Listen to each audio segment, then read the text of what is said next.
Israel's destructive policies are incompatible with the international community's quest for peace and stability.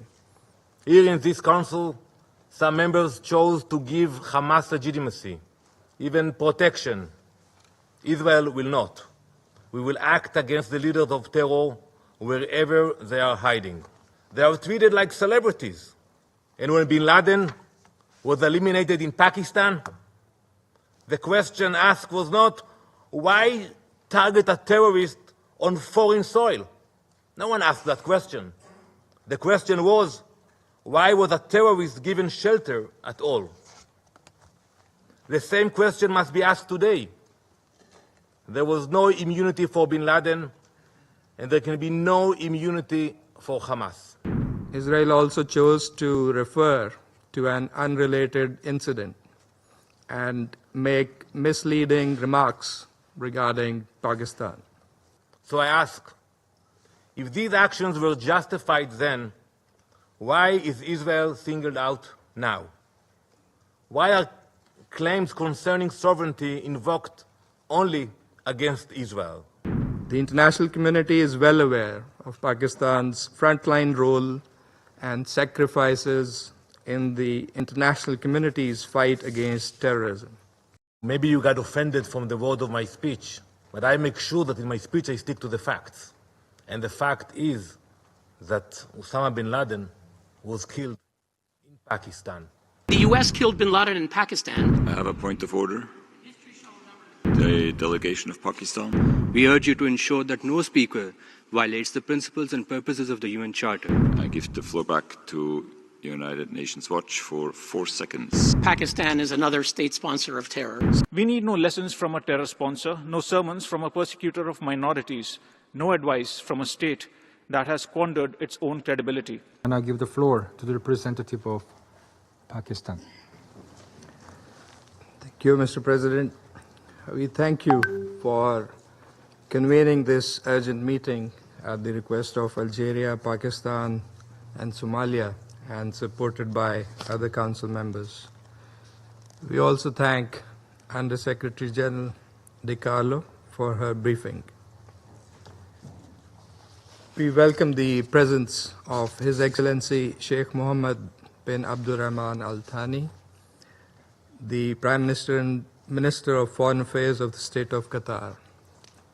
We also welcome the participation of the Deputy Prime Minister and Foreign Minister of Jordan, the representatives of UAE, Turkey, Iraq, Kuwait, and Egypt to this meeting. Pakistan condemns in the strongest possible terms the illegal and unprovoked Israeli aggression against the brotherly state of Qatar. This reckless and provocative attack constitutes a flagrant violation of the sovereignty and territorial integrity of Qatar, contrary to the fundamental principles of international law, including the UN Charter, in particular its Article 2.4, prohibiting the threat or use of force. As the Prime Minister of Pakistan has stated, this act of aggression by Israel is totally unjustified and constitutes a most dangerous provocation that could imperil regional peace and stability. The Israeli strikes targeted a residential neighborhood, deliberately endangering civilians, and thus also constitute a grave breach of international humanitarian law. This brazen and illegal assault is not an isolated incident. Rather, it is part of a broader and consistent pattern of aggression and violation of international law by Israel that undermines regional peace and stability. Pakistan expresses its complete solidarity with the government and people of Qatar and fully supports their inalienable right to take all necessary measures in accordance with the UN Charter to defend their sovereignty, territorial integrity, and the safety of all persons within their territory. In a gesture of solidarity and regional unity, the Prime Minister of Pakistan, His Excellency Mohammad Shehbaz Sharif, accompanied by a high-level delegation, including the Deputy Prime Minister and Foreign Minister of Pakistan, is visiting Qatar today. The visit underscores Pakistan's unwavering support for the security and sovereignty of Qatar and its commitment to peace and stability in the Middle East. Mr. President, this irresponsible action by Israel is yet another manifestation of its systematic disregard for international law and its brazen policy of destabilizing the region. It adds to its long and dubious record of aggression, brutal military actions in Gaza, repeated cross-border strikes in Syria, Lebanon, Iran, and Yemen, all of which amount to violations of the UN Charter and international humanitarian law. Such acts of aggression, as defined by UN General Assembly Resolution 3314, also set a dangerous precedent, erode the primacy of rule of law, and breed a culture of impunity that threatens the security of all states. In view of the gravity of the situation, an extraordinary Arab-Islamic summit will take place in Doha on 15 September, with a view to ensuring a united response to Israel's aggression and to reaffirm the primacy of international law and the UN Charter. Pakistan will participate in this important meeting at the high level. Mr. President, at a time when delicate negotiations on Gaza peace deal were progressing towards a possible breakthrough, striking the territory of a principal mediator and those directly involved in negotiations is a deliberate attempt to sabotage diplomacy, derail peace efforts, and prolong the suffering of civilians. It is evident that Israel, the occupying power, is bent on doing everything to undermine and blow up every possibility of peace. It also raises serious questions whether the return of hostages was indeed a priority. Clearly, Israel's destructive policies are incompatible with the international community's quest for peace and stability. Sadly, it has been emboldened by the weak response and inaction by this Council. Pakistan commends Qatar's important and constructive role in facilitating mediation efforts, including for a ceasefire and release of hostages, which has been widely and consistently appreciated by all Council members, together with the role of Egypt and the United States. We recognize Qatar's tireless and principled engagement with all parties, often under most challenging circumstances, to keep the channels of dialogue open and advance prospects of peace. Qatar has consistently demonstrated leadership, wisdom, and commitment to humanitarian principles, working in close coordination with regional and international partners to bridge divides, promote peace, reduce tensions, and alleviate the plight of the Palestinian people. Undermining such a credible and indispensable mediator threatens to extinguish one of the few viable pathways towards a just and lasting peace.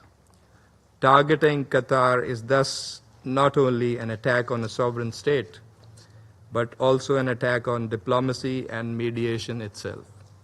Pakistan welcomes the Security Council's condemnation of the strikes in Doha and expression of support for the sovereignty and territorial integrity of Qatar in line with the principles of the UN Charter. The Council must go beyond, must hold Israel accountable, safeguard the role and protection of mediators engaged in peace efforts, and recommit to the centrality of international law and the UN Charter in maintaining international peace and security. Mr. President, the root cause of recurring crises and instability in the Middle East is Israel's prolonged occupation of Arab lands and its persistent defiance of international law and international legitimacy. Durable peace can only be achieved through a comprehensive political settlement, including an end to the occupation of Arab lands, particularly the occupied Palestinian territories.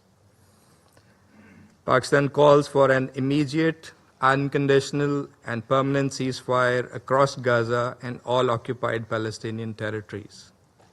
Full and unimpeded humanitarian access to the besieged and starved Palestinian population, and reinvigoration of a genuine and irreversible political process to end the Israeli occupation, leading to the realization of a sovereign, viable, and contiguous Palestinian state based on the pre-1967 borders, with Al-Quds al-Sharif as its capital. Pakistan stands shoulder to shoulder with the leadership and the brotherly people of Qatar in defense of their sovereignty, dignity, and territorial integrity. We remain steadfast in our commitment to uphold the principles of international law and the UN Charter, and to work with the international community to secure lasting peace in the Middle East. I thank you. I now give the floor to the representative of Israel. Mr. President, on September 9th, Israel carried out a precise and targeted strike in Doha. The strike targeted Hamas leaders who for years have planned and directed attacks against Israel, many times making these directives from the luxury confines in Doha. These terrorists were the sole target of the operation. The men targeted were not legitimate politicians, diplomats, or representatives. They were the masterminds of terror. They orchestrated the massacre on October 7th, murdering civilians, kidnapping children, raping women, wiping out entire communities. As the smoke still rose from the massacre, even as the attack was still unfolding, Hamas leaders in Qatar appeared live on television, proudly broadcasting their celebration. While Israelis hid in safe rooms, fled from gunfire, and endured murder, kidnapping, and rape, Hamas's leaders feasted and congratulated themselves in real time. These are the same men who called for jihad to escalate the conflict.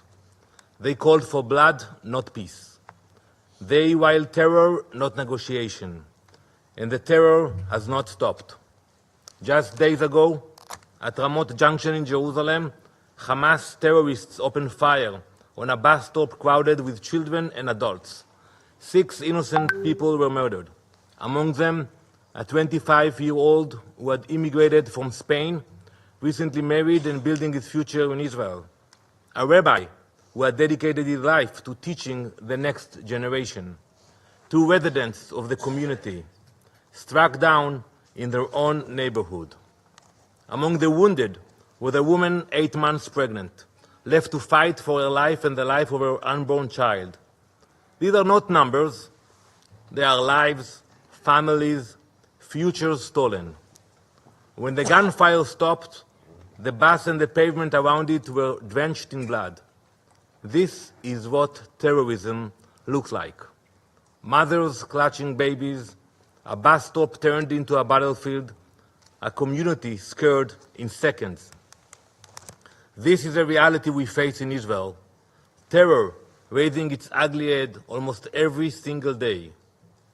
And let this council be reminded, there can be no immunity for terrorists. Hamas immediately praised the killers as heroic and exceptional, later claiming full responsibility for the attack and calling the massacre of innocent people a natural response. There is nothing natural about this. It is terror, pure and simple.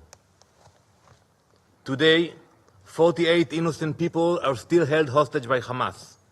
Their families live in daily pain. It has been more than 700 days that innocent people have been trapped in Hamas captivity. 700 days of cruelty and abuse. Hamas has used them as bargaining chips, turning their suffering into currency. But let me be clear, there is no immunity for terrorists. Not for those who commit it, and not for those who enable it.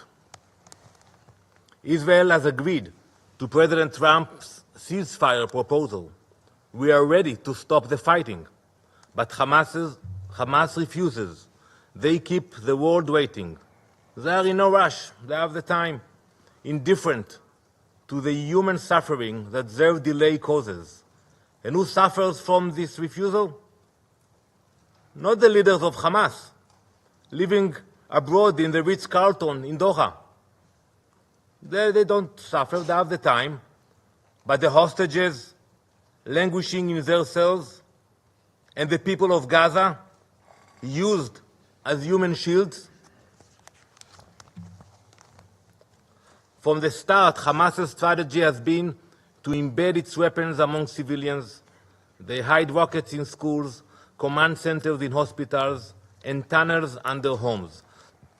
They put their own people in harm's way, then cry crocodile tears when civilians are hurt. Our fight is with Hamas, not with the people of Gaza, not with the state of Qatar. Israel will continue to take precautions to protect innocent lives. That is the difference between us and those who glorify massacre and terror. Like in the Bible, like Cain in the Bible, who was marked for the murder of his brother, so too are Hamas's leaders marked for their crimes. It doesn't matter where they hide, whether in the tunnel in Gaza or in a luxury hotel abroad. The mark of Cain is upon them.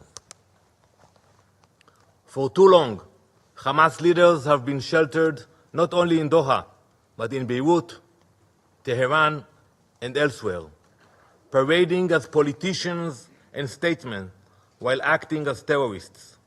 They are treated like celebrities, when in reality, they are commanders of massacre and barbarism.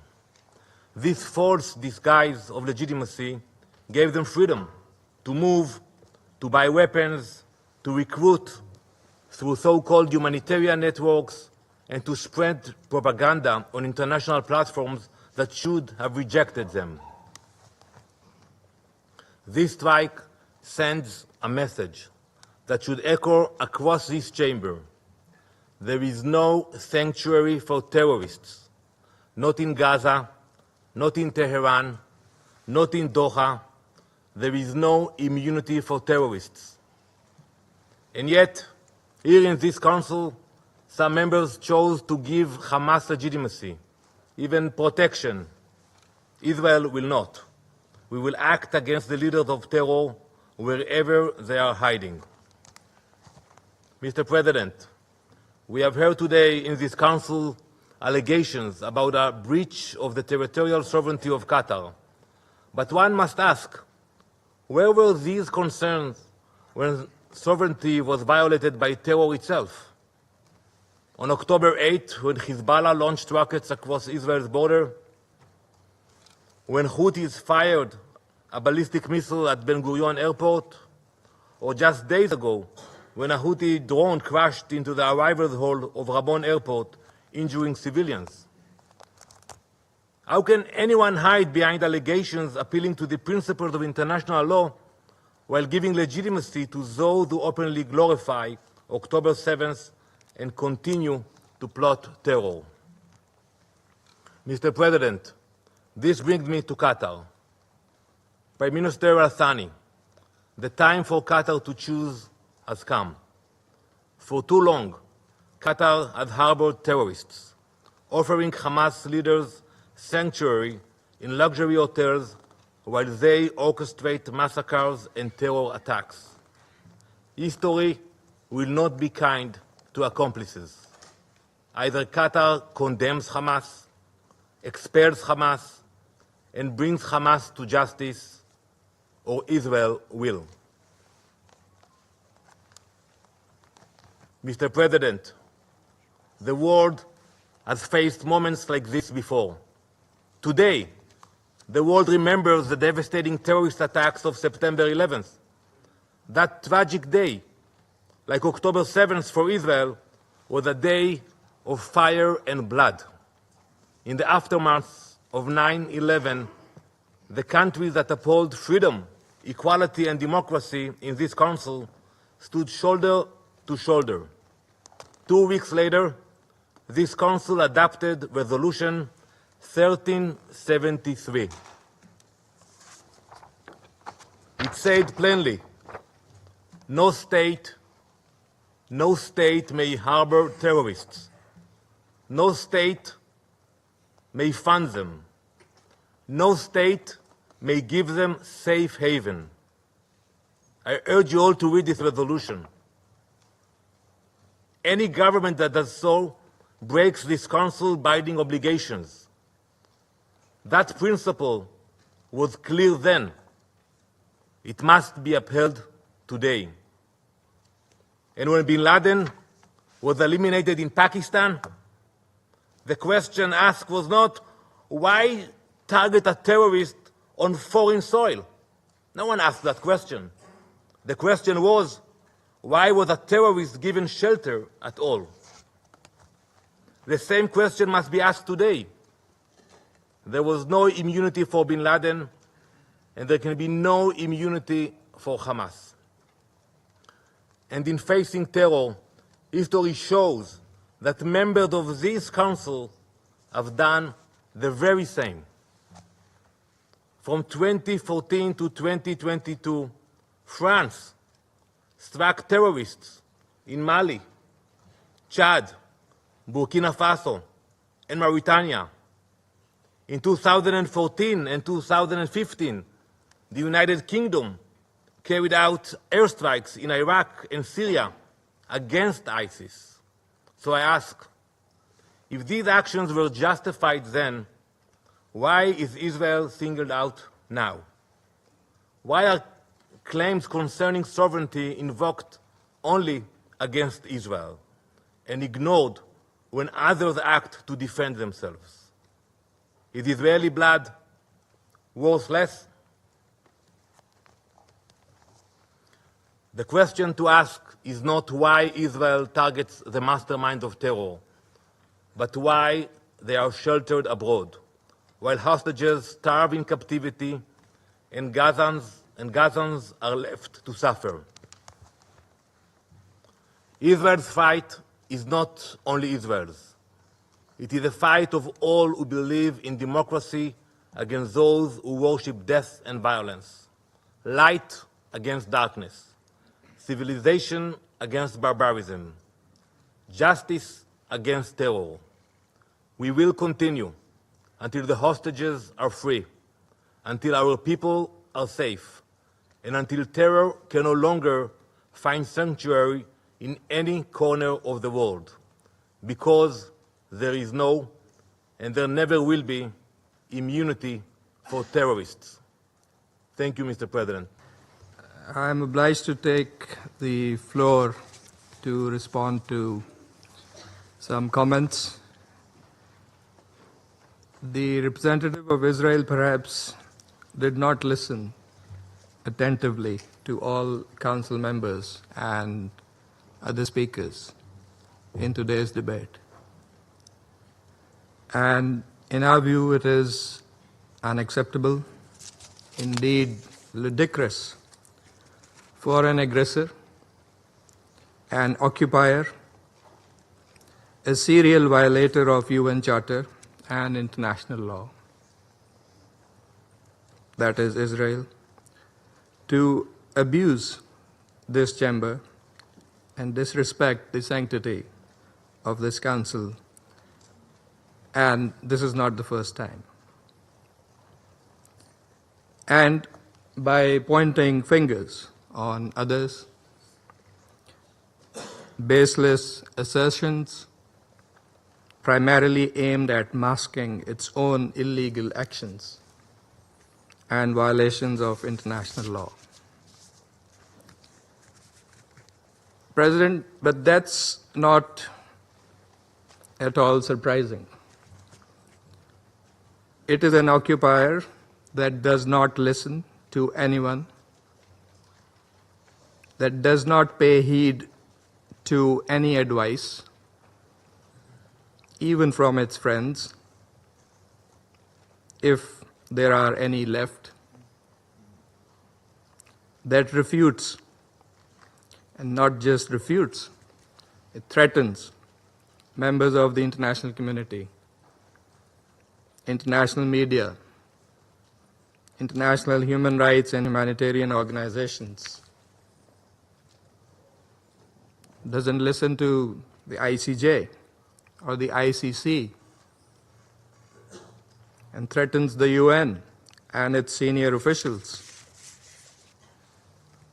And it does that with impunity, shielded by its apologists who time and again acquiesce in its illegal actions and defiance of the international community.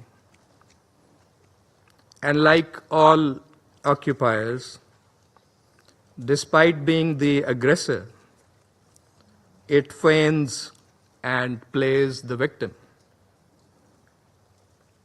But today it is totally exposed.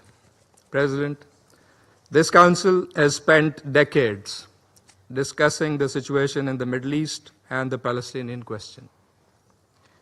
Meeting after meeting, we devote hours to this agenda. It is not because of anyone else. It is because of Israel that refuses to vacate its illegal occupation, and that blatantly violates the resolutions of this Council. It's because of that we have these discussions. Israel also chose to refer to an unrelated incident and make misleading remarks regarding Pakistan in an effort to justify its own illegal actions and violations of international law. Pakistan's position on that incident has been clearly stated and is publicly available. The international community is well aware of Pakistan's frontline role and sacrifices in the international community's fight against terrorism. The entire world, including our partners, acknowledge that Al-Qaeda was largely decimated due to Pakistan's counterterrorism efforts. And we remain committed in this global, collective endeavor. We cannot accept insinuations from an irresponsible rogue state that is, in fact, the perpetrator of worst kind of state terrorism that we are witnessing in Gaza and, in fact, in the occupied Palestinian territories for decades. And we reject any false analogy, as has also been done by Qatar. For whatever way it interprets the statements in this Council, the occupying power must go back and read carefully the statement issued by the Security Council today. And let me read it out loud here. A statement that normally should have been stronger, but nevertheless it has been unanimously adopted by the Council. The members of the Security Council expressed their condemnation of the recent strikes in Doha, the territory of a key mediator, on 9 September. They expressed deep regret at the loss of civilian life. Council members underscored the importance of de-escalation and expressed their solidarity with Qatar. They underlined their support for the sovereignty and territorial integrity of Qatar in line with the principles of the UN Charter. Council members recalled their support for the vital role that Qatar continues to play in mediation efforts in the region and alongside Egypt and the United States. Council members underscored that releasing the hostages, including those killed by Hamas, and ending the war and suffering in Gaza must remain our priority. In this regard, they reiterated the importance of the ongoing diplomatic efforts of Qatar, Egypt, and the United States, and called for the parties to seize the opportunity for peace. That is why we are here this afternoon in this council. I thank you. I thank the representative of Pakistan for the statement.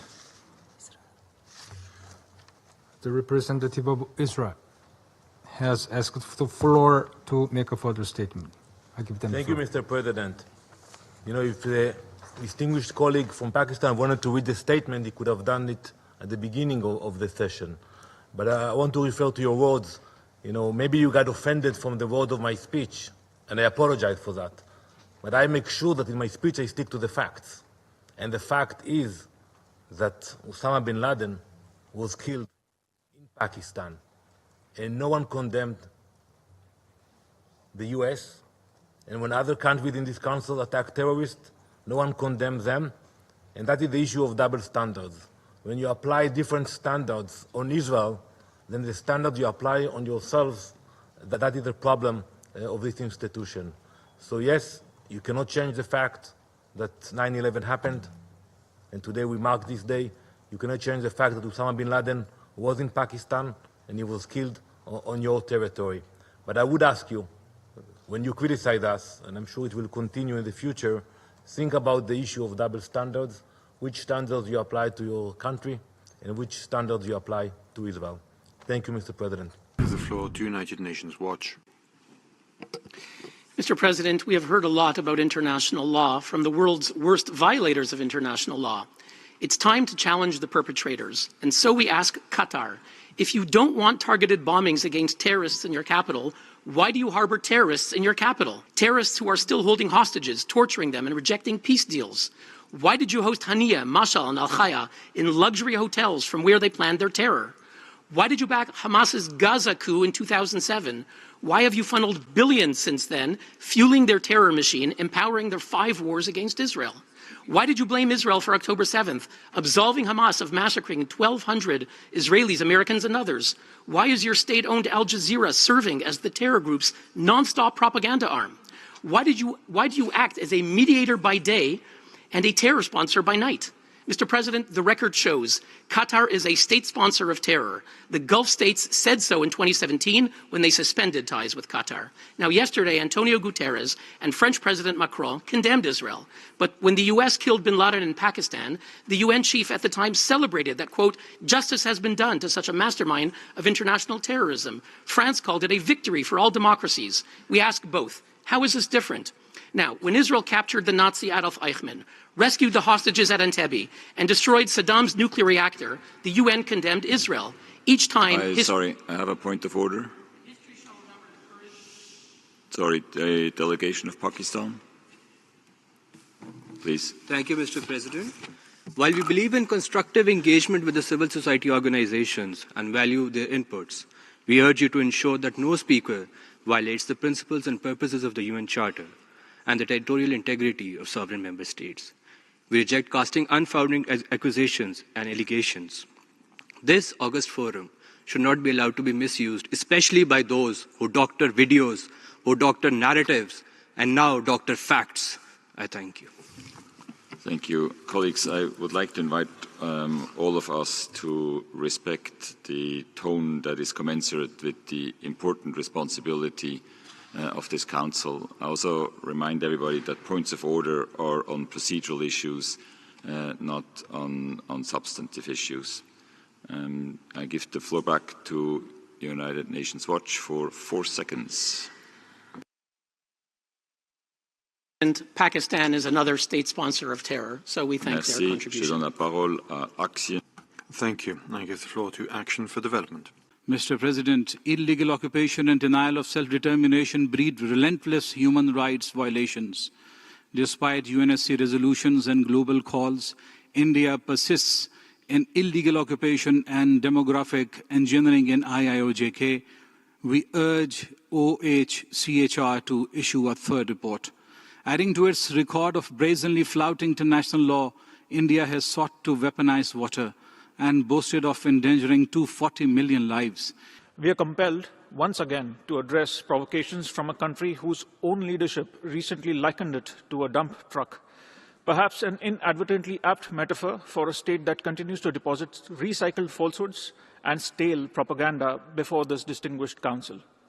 Pakistan's systematic abuse of this forum, coupled with its routine manipulation of the OIC as its mouthpiece, has become a familiar pattern. Its pathological fixation on India appears to provide it with existential validation. Yet, we must respond, lest we forget. Lest we forget the carnage of Pahalgam, where Pakistan-sponsored terrorists turned a meadow of joy into a killing field in April this year. Lest we forget 9/11, as the world marks its anniversary tomorrow, even as we witness today the hypocrisy of those who sheltered its mastermind and glorified him as a martyr. Lest we forget Pulwama, Uri, Pathankot, Mumbai. The list is endless, Mr. President. Yet, Pakistan demonstrates the audacity to take the floor today, feigning moral outrage while continuing to finance and shelter the very networks that threaten global security. The international community recognizes this charade for what it is. The world will not forget. India will not forget. Our measured and proportionate response to the Pahalgam attack made that sufficiently clear. We need no lessons from a terror sponsor, no sermons from a persecutor of minorities, no advice from a state that has squandered its own credibility. Mr. President, India will continue to protect its citizens with unwavering resolve. We will defend our sovereignty without compromise. And we will continue to expose, time and again, the elaborate deception of a failed state whose survival depends upon trafficking in terror and tragedy.